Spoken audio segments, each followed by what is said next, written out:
ही line पण बघायची, ह्याच्यात कोणता नंबर नाहीये, तर आता ह्याच्यात कोणता नंबर नाहीये, 1 4 6 5.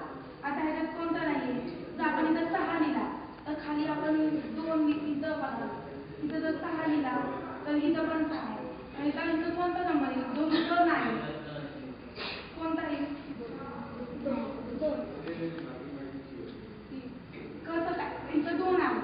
पण तुम्ही प्रथम बघायचं की ह्या लाईनीत पण जो अंक येईल ना तो एकदाच आला पाहिजे, आणि ह्या लाईनीत पण जो अंक येईल तो एकदाच आला पाहिजे, आणि बॉक्स मध्ये पण एकदाच आला पाहिजे.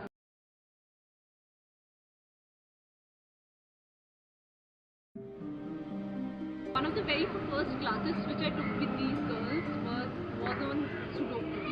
It was like I realized the normal lectures like educational stuff like maths and all, they keep doing as a regular lectures. So if I go on to teach them something related to their syllabus, they'll get bored. So I thought an interesting way of it would be an exercise to the brain, and it just suddenly struck me that Sudoku was a nice game. So I taught them, and they were really enthusiastic about it. Then I had another like co-volunteer with me. His name was Diprakan. He's a trained scuba diver, and then he had turned up at this lecture and he introduced these girls and boys. Like it happened at the other school of Mahaji Shinde High School, and he told them about scuba diving. He also got pictures. He demonstrated them like what it was about and how it was an experience and all. And the children were so enthralled by it.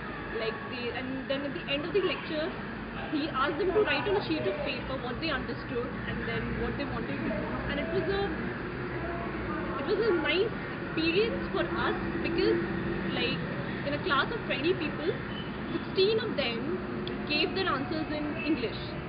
And this entire presentation on scuba diving was given in English, and all of them understood it pretty well, and they were like, two of them also wrote like they wanted to become scuba divers.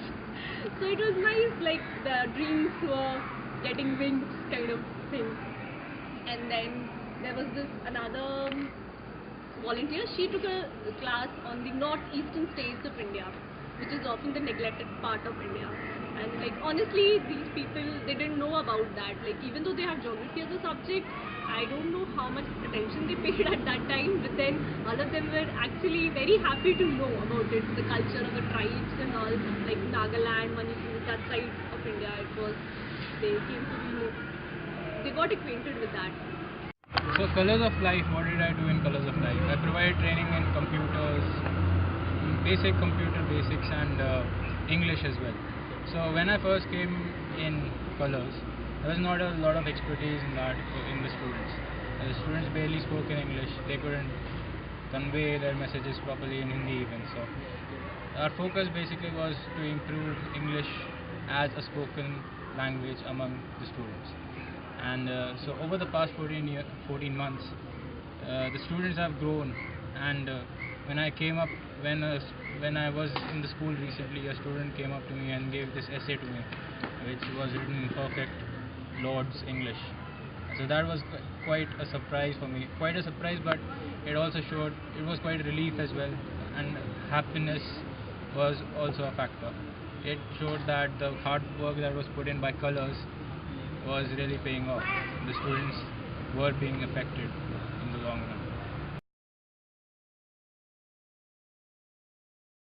Come and volunteer at Colors once, believe me, you're going to take back more.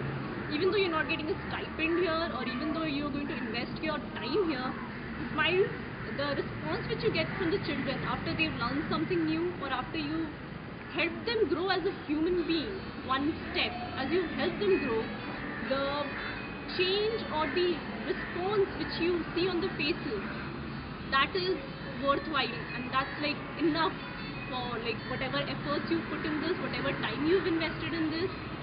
It's definitely giving a shot. This is an addition to you and an addition to the students here as well.